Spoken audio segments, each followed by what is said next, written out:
Hello, this is Peter with Optometry Profits Revealed, and today I'm going to do a bio interview with Heather Branderhorst. She's the president of the Opticians Association of Very Oregon. And nice to without any finally further meet ado, you nice as to meet you, well. Heather.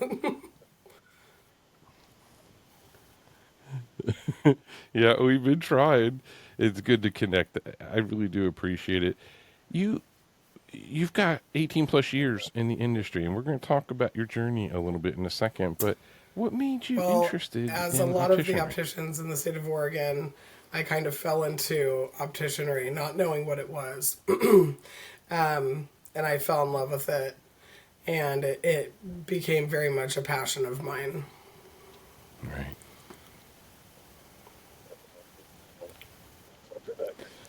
And you talked about your journey beginning with the people that were at an optical near you who Yes, came in and kind of recruited you from where you were and brought you in yes. and then said, "Oh no, you're not Yeah, front desk. You're an optician." at America's Best. and, and how you embrace that, and you're Exactly. like, "Okay, it's I time was to learn." working across the parking lot from an America's Best, and one of the managers there was just impressed with my customer service that I always gave her, and she asked me if I wanted another job, and I said sure, and brought me an application.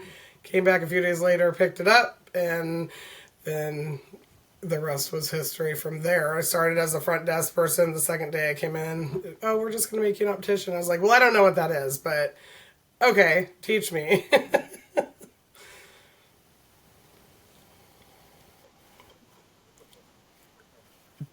Did, I did you have didn't. a I didn't did even you have have a an eye prescription exam or until I did you worked wear in the glasses industry. at all at that time? Or? I It is. I have 2010 vision, which That's is, kind of cool. you know, awesome, but also yeah, be a Yeah, sniper. you're a sharpshooter. So, uh, the other thing we like to ask about is mentors, and we really we're going to talk a little bit about this. Just just describe how things have developed with you and Sarah, and talk about So yes, Sarah what she's been Collins able to do for you. is my biggest mentor since leaving the office side of things and working out in the field, and the association. Her and I had a few conversations, and Sarah just lifts people up. Sarah just lifts people up. She just wants to see everybody reach their fullest potential. Yeah. And we had a discussion about the frustration with just the lack in the state of Oregon of movement with our association. And she said, well, I told her at one point, I said, I'm just going to start a new one. She said, don't, why reinvent the wheel when you can? She goes, they're ready they've been doing this for so long. They're ready to have people step up, but nobody has. And she said, I said, well, yes. I said, you need to do that. Take presidency, Sarah. And she goes, no, you need to do that. I'm doing other things. And so myself and my very dear friend Julie Fridley and a few other people in my industry that I know and I know have the same passion that I do. I kind of pulled together this group of women that became the new executive board, and we still work very closely with the past president, the past vice president.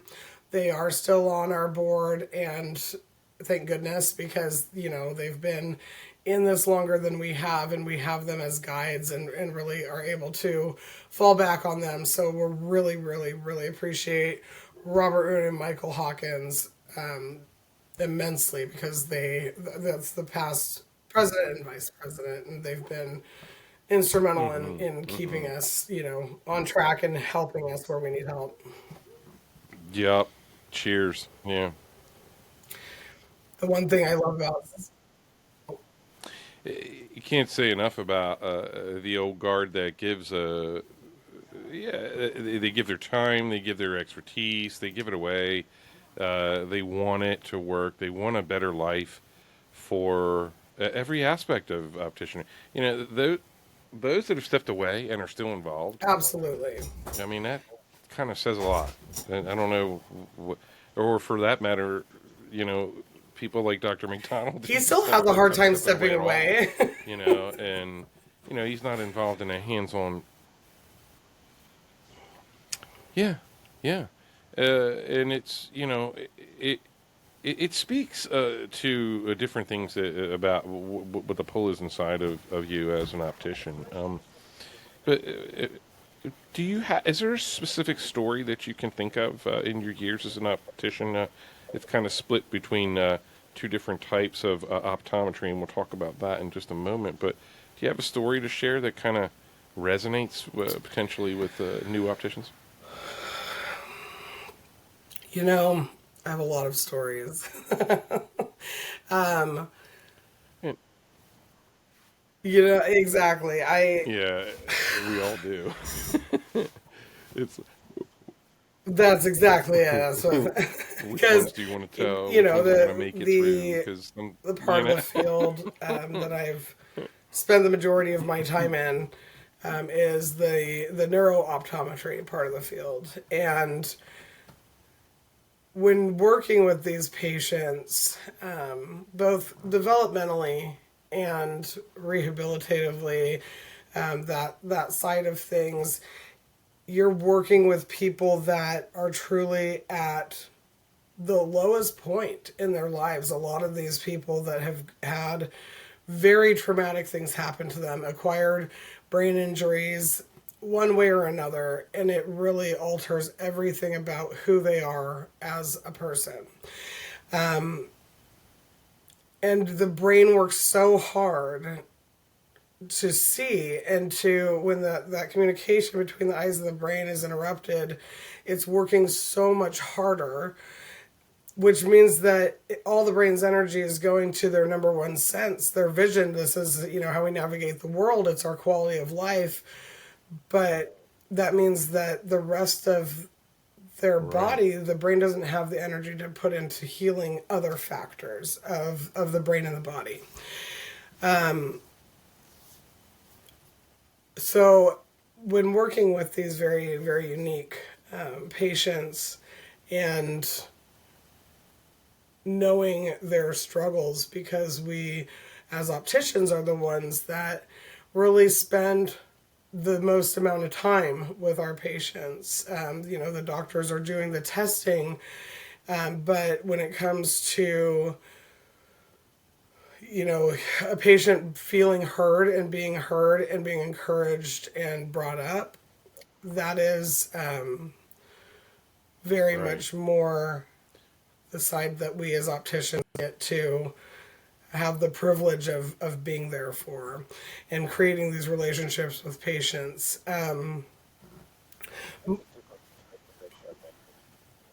It is That's a very different different. type of bedside manner there One that of you're I got the talking about. story It's that I'll tell you, that I love working with our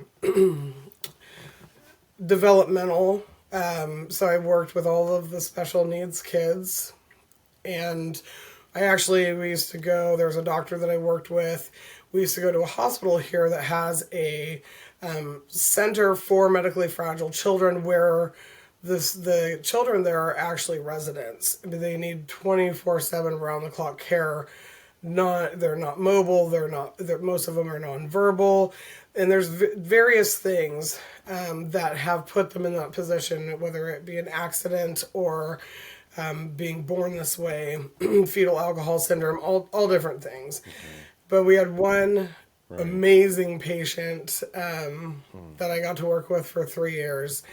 Just the sweetest boy. And he always had this big grin on his face. And he, every time he saw anybody, he would just light up. And he loved jingle bells. And he thrashed a lot. His head was constantly thrashing, back and forth. But he would move his arms and his legs around, and so they would put these Oh my gosh. jingle bell bracelets on his arms and legs so that he could make them ring. And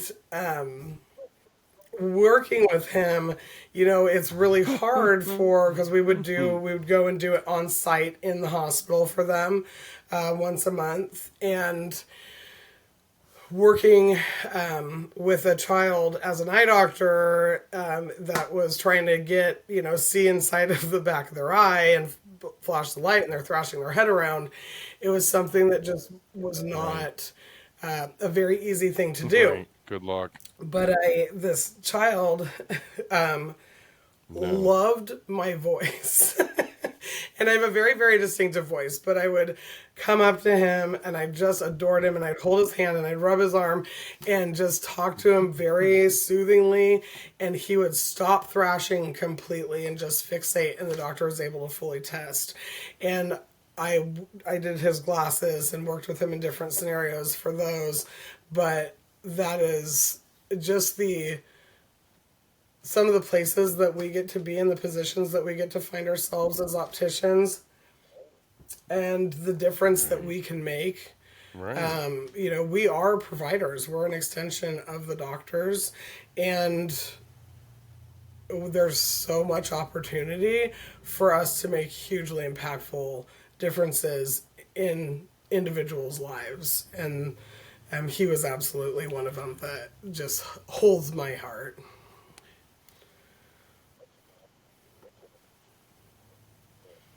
Yeah, I can imagine.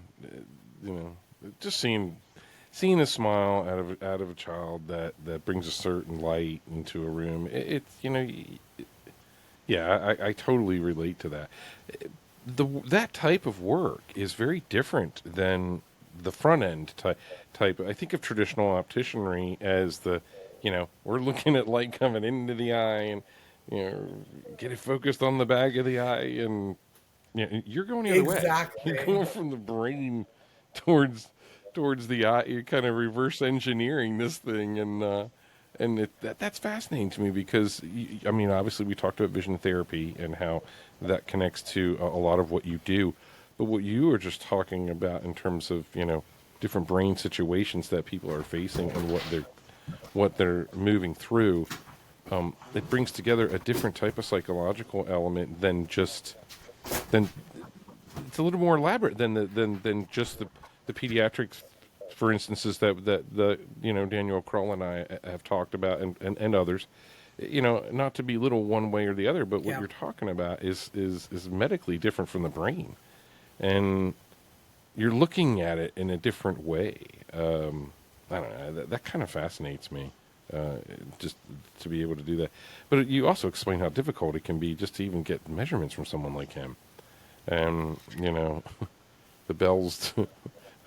So he's not feeling bad about something that's going on. I find that Yeah. there's some weird psychology that we don't think about, and here it is a part of everyday life, and you know your head moving and your head being still are radically different in how you see.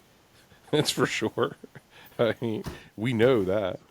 The last real interview style question, and you've talked a little bit about it, but I want you to think about this through the eyes of opticians because you really spoke well about this when we were kind of preliminarily going through things. And what keeps you passionate about opticians, and think about it for optician Ree, because you really had some wonderful things to say. You I'll know, let you answer that. what keeps me passionate about opticianry is knowing that there's so much work to do to get opticians to be at a higher caliber of being able to provide patient care. We have, in the state of Oregon, we have no baseline education.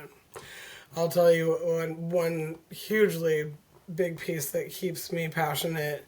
The only education program outside of a 12-week course that Andrew Bruce does at PCC, and he's wonderful with this, and we're working on this as a whole. But the only education program in the He state of is great. Oregon is Hmm. in the women's prison, Coffee Creek Women's Correctional Facility. There is an eyeglass program there where the women go through a 1 year education program, and then all 10 of the graduating class this last year passed their ABO 100%, which is huge. That's unheard of for to have an entire class of women. The 12 It women is prior huge. to that It is unheard of. Yeah, passed that's awesome. 100% the year before. And I have the very distinct honor of going in and being like a supplemental teacher to them. So I go in and I work with them in their program. And that they motivate me so much. Like there is such a beautiful thing with that because there's an opportunity for reform, and these women work so hard, and they're so valuable to our industry in Oregon because there is no other baseline education like this. They keep me passionate. Knowing that patients are going to receive better and more well-rounded care is what keeps me passionate as well. Education, educating patients, educating opticians on how to educate Right. patients, those are the things that drive me. And the neurovisual side of things as well, because there's so much unknown about that. I say it is the entire medical industry's best kept secret.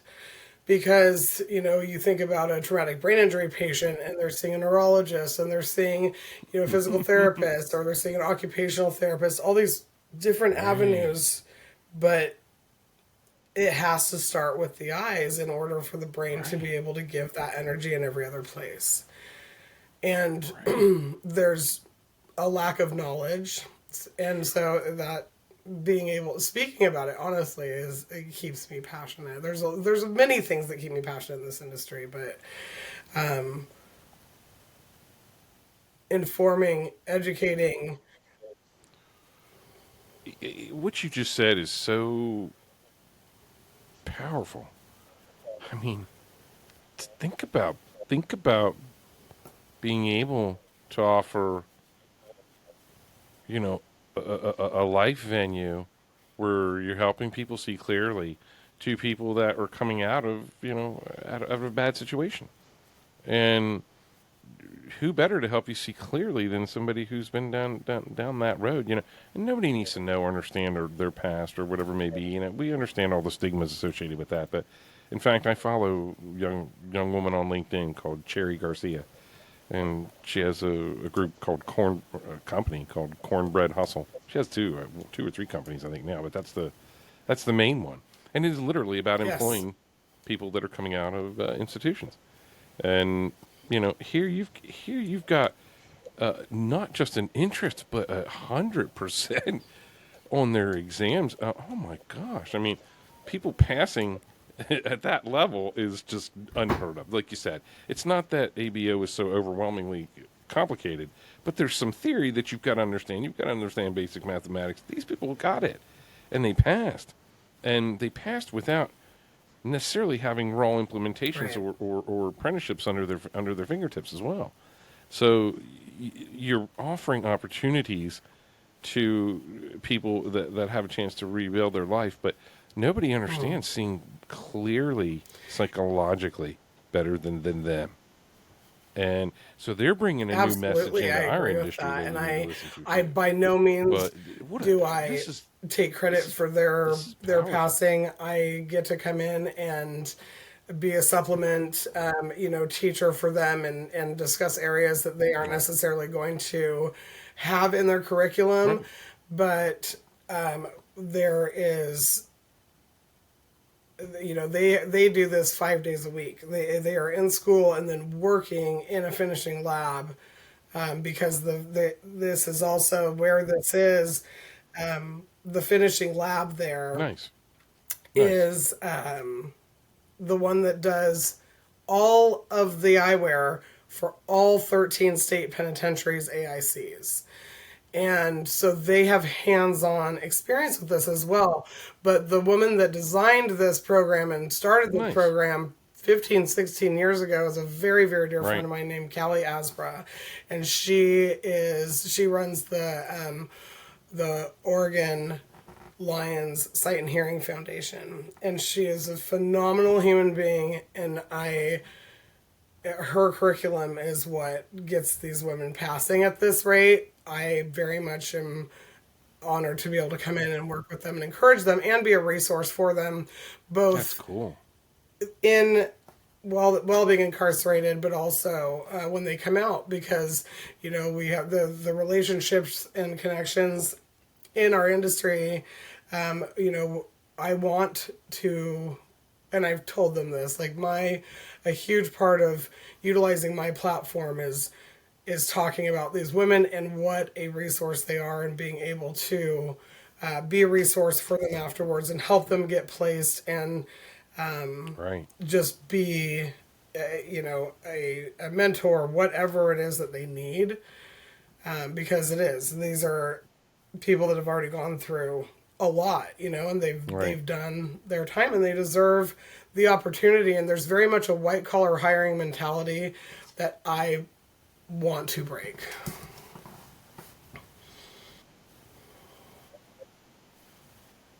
Yeah. And that No, is it's not easy not. to do. But if you are But like me and don't stop talking till you find the but right ear, it happens. people listen. Well, and they're going to listen, and it's true. But the determination and the understanding, and people coming out of that situation with a skill It set that is. they didn't have before, it's just a win-win in so many directions and so many angles. Helping people see clearly is, you know, yes, it's an industry. Yes, it's what we do. But you can't put a complete finger and a price tag on Right. the gratification that comes from spreading clarity. We all understand that, and hopefully that's something that they grasp and they can bring kind of back in a fresh way as they come out. And that's why I think it's a very viable field. It's a very viable way of introducing them with a skill set that they're going to be able to use, because we need help, and we all know we need help at any level. You mentioned edging, whether it's edging, Yes. whether it's optician work, the help is needed, and connecting it in for them, and being able to service them. The fact that they're able to make all those glasses for across the prison industries makes complete sense. Right. And it's a helpful It situation. is. So it sounds like a wonderful, wonderful program. And obviously, Andrew Bruce and Sierra Collins, yourself. I mean, you guys are doing wonderful, wonderful things. So thank you so much for this interview. Yeah. And, we've had a chance to talk about several other things as well. So I really appreciate it. Uh,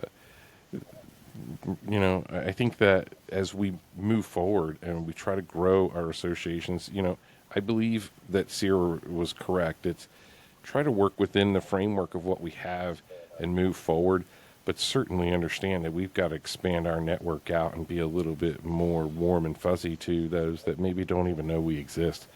Let's face it, if you work in a chain environment, you Right. don't even know there's a state association often. So in their defense, they don't even know that there's a chance to go Absolutely. rub Yes. shoulders with other opticians and talk about it. Just, just be, yeah, just because someone has worked 25 years at Vision Works doesn't make them any Right. less of an optician that's worked for Dr. Bob for 30 years. The situations they've seen are probably different, but they're still skilled opticians that work with lenses and frames every day, and involving them in our state associations is going to Absolutely. be And a smart thing to that's do as we go forward. such a big So, piece, is getting as much involvement as we can, and creating that awareness. And fortunately, there's several of us on the board that are out in the field, so we are able to kind of spread that we are having these FaceTime with other opticians, right, and that is hugely beneficial. it is, the different committees and everything like that we have, we definitely need people for them.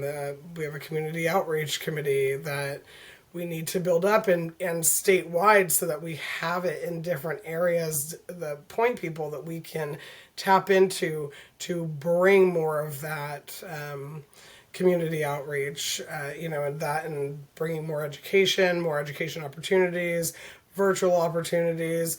All of that is stuff that we as an association are working on just bringing back up in this state.